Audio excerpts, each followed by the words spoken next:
done 10 years ago when the White People's Party was founded, when I was winning awards like, where did it go? This one. And so this is what paid the bills back then, writing for the Las Vegas City Life. Before the dark times, before the empire, so we want some people say. Right here are fan letters protesting the corporate censorship of the award-winning newspaper column. On the back, some little extras. And yeah, so Vegas being a white supremacist stronghold meant that I don't know how much my life was at risk, but one thing did happen. One night on the corner of Maryland Parkway, which is, I guess, the equivalent of, say, Pike or Pine up here, and a street called Flamingo, I'm at a stop waiting for the light to change. To my left, pulled up a Volkswagen, and there was two white boys in there. No, actually, they were middle-aged. They looked like roadies from ZZ Top. And one of them on the passenger side made direct eye contact with me and said twice in a row, just to make sure I heard him clearly, Sieg Heil. Sieg Heil, as in, the Nazis. And so, it's not an exaggeration, it's not hyperbole, and I seriously doubt it's changed in the past decade. In between the poems, there are some things that should be explained, not the least of which the nature of white supremacy. Because while there is black supremacy, worrying about fair condemnation of Islam, especially in Trump land, would be the equivalent of going after a bank robber like the Riddler while Galactus has just landed and is about to eat the planet. It's priorities. You see, one is clearly more powerful than the other. Here's how white supremacy works. It's simple and is complex at the same time. This is from the latest issue, the weekend edition of the USA Today newspaper. And as you can see here, the front page photo of folks protesting the appearance of Richard Spencer at a Floridian university. Now note you've got black man, white woman holding hands. That is the absolute core of what white supremacy is all about. They suffer from a fear. They suffer from paranoid delusions, and at the center of that is, again, the fear of being bred out. Now, when they say white genocide, this is what they mean. They are referring to the birth of Oscar winner Halle Berry, or singer Lenny Kravitz, or Barack Obama. The real white genocide is what's going on in Appalachia right now, where every few hours, according to the Reverend Jesse Jackson, a coal miner is dying of what is ironically called the black lung. So, here you've got these white supremacists voting for Trump. Trump is supporting big oil coal. He supports the coal industry. The coal industry is committing the only real white genocide that there is. These people are clinically insane. More to the point, they are criminally insane. Like the villains that Batman is known for fighting. If you know the Batman mythology, you know how this works. Some guy has some accident, he falls into some acid, next thing you know he's disfigured, and he bases a series of crimes on a motif, a fetish, a kink. This is all it means to be a white supremacist. It is that simple and that complex at the same time. We're dealing with crazy people. This is the reason why I don't have support from the commies. Because the commies want to fight, you see. They want to reenact the events of the movie V for Vendetta. They want blood, you see. They don't want to actually solve the problem. They want to satiate their adrenaline fix. But these people need to be committed to a mental asylum, like the Joker from Batman. And I'm not just saying that because both the white supremacists are pale and the Joker from Batman is pale. Beyond the obvious visual, superficial cosmetic similarity, the fact of the matter is that we are talking about criminal insanity. And I say criminal insanity because just as the Batman villains will kill someone based on a motif, so too will a white supremacist kill people like them because they're afraid of the future that my latest novel describes. And I'll get to that later, but this is what they're afraid of. And when I was in Las Vegas, this white supremacist stronghold, I made it a habit of collecting the very white supremacist propaganda that most activists view as, I don't know, like it's a mouse on the kitchen floor. Or a spider in a tub. Oh, you can kill it. No. You have to not embrace it, but you have to study it. You have to know thy enemy.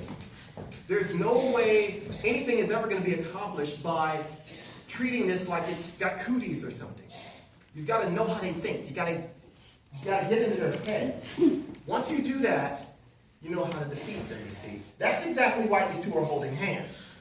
Because they're trying to slap the enemy in the face, you see.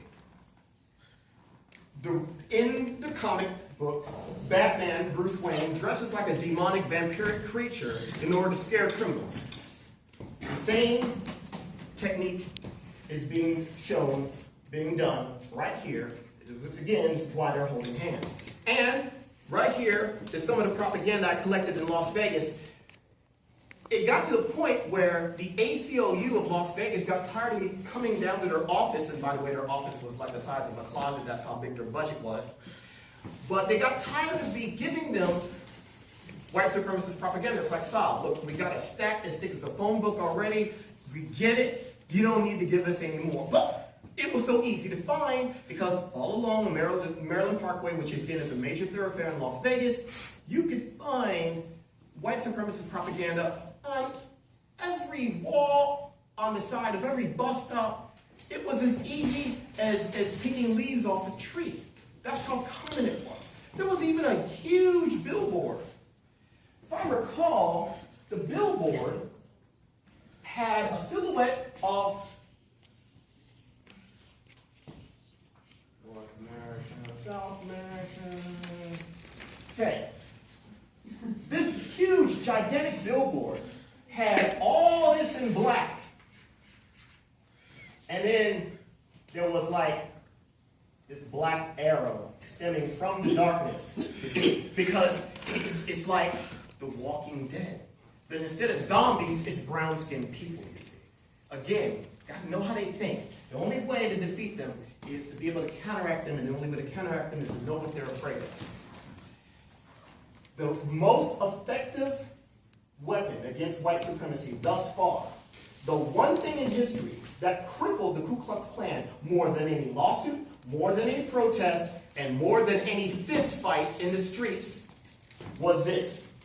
There was a man named Stetson Kennedy. He infiltrated the Ku Klux Klan, but he couldn't do anything with the intel that he gathered because half the cops and half the FBI were either members or at least sympathizers with the KKK. So he gets the bright idea of going to DC Comics. Now at the time, this is 1945, early 46. And he says, you've been depicting your boy fighting the Nazis for the past few years, because this is right after World War II. How about switching it up and having the world's greatest hero fight the Ku Klux Klan? On June 10th, 1946, the Superman radio serial broadcast a story arc called The Clan of the Fiery Cross. In it, Jimmy Olsen, the character with the bow tie, the photographer from the Daily Planet, he was on a baseball team. One of the kids on the baseball team was the nephew of a white supremacist, and the story goes from there. He gets kidnapped by the Klan, and Superman has to rescue him. Within 1 month of the broadcast, recruitment for the KKK plummeted to -0. Within 1 year of the broadcast, for the first time ever, people would go to KKK rallies just to laugh at the Ku Klux Klan. That had never happened before. And nothing has damaged their recruitment as much as that since. So I figured since one Superman story did the KKK that much damage, my story will finish them off once and for all, if it can get viral enough. And it hasn't thus far, because if it did, I'd be on the talk show circuit right now. Right here goes to show how, from the very beginning, from the very inception of the character in 1938, the character was always depicted as being as far to the left on the political spectrum as you can get. I love the story at the end where, these are photocopies obviously, where Superman goes to, we would call it the ghetto, or the projects, and he basically demolishes the entire hands so that the government would be obligated to go in and rebuild and completely start from scratch so that the people there would have clean places to live. I mean, this is the very first, it's within the first year of the character's appearance. So those who claim, oh, I don't know, this is too radical, I don't know if it'll sell. These stories, these radical stories were what made Superman popular in the first place. I'm sure the Great Depression helped. But even if that wasn't the case, still, so it's important to keep in mind, you know, and if you're wondering about this quote, when the character that Woody Harrelson played in the movie Zombieland said that, he didn't say it, he said it in this context. They were fighting zombies and they were looking for guns, and then of course they found some guns in some redneck's truck. So, you know, that's why he said that. I thank God for rednecks for a different reason. The existence of poor white trailer park trash negates Nazism. You cannot have Nazism and rednecks in the same universe. The basis of Nazism is the premise that if you are white, then you are perfect. But rednecks are not perfect. White trash is not perfect. How can they be? So you have a paradox. You have a contradiction.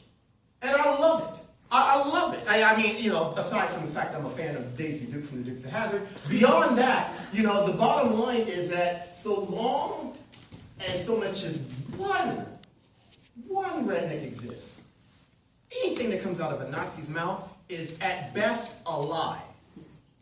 Something to keep in mind. So this isn't a matter of a difference of opinion, or we're talking about scientific fact. If the Nazis are going around saying that there's something special about being white, the next time you hear something like that, you just point to the nearest trailer parks and you say, explain this. If you're so much better than we are, explain this. And then what will they say? Oh, it's the Jews, the Jews. Yeah, right. Let me explain something about this. Okay? They can blame the Jews if they want. They can blame some vast Zionist conspiracy if they want. But the fact of the matter is, once they do that, the millisecond they do that, they become just as bad as black folks. Not bad in, you know, let me explain. The reason why I have this here is because if you know anything about the character, you know that he is defined by his victimhood. Defined by it. I swear I dare a hippie, a new ager, or someone's fresh out of a TED talk, go up to Bruce Wayne and say, hey man, your parents died a long time ago, man. Let it go, man. No, that's an ass whooping if there ever was it. Because anyone that knows anything about Batman knows that he can't go 5 minutes, he can't go 30 seconds without thinking about the death of his parents, which inspired him being Batman in the first place. So the next time someone says, oh, you're just wallowing in pity, you're about victimhood. One of the most popular, enduring characters in our culture for the past 75 years is defined by his victimhood. Now, if the Nazis want to claim that the reason why rednecks exist is because some vast Jewish conspiracy is keeping the white man down, just remember, when black folks complain about white supremacy or capitalism keeping them down, you know what I'm saying? I mean, they can't have it both ways. If they're perfect, rednecks can't exist. If they allow for the existence of rednecks, and that means that they are as much a victim as anyone else. Something to keep in mind. It kicks the pedestal off from under their feet, you see. And once you do that, once you take away that air of mystique, they're just as human, just as mortal as anyone else. Then you got them. You've defeated them without even firing a shot.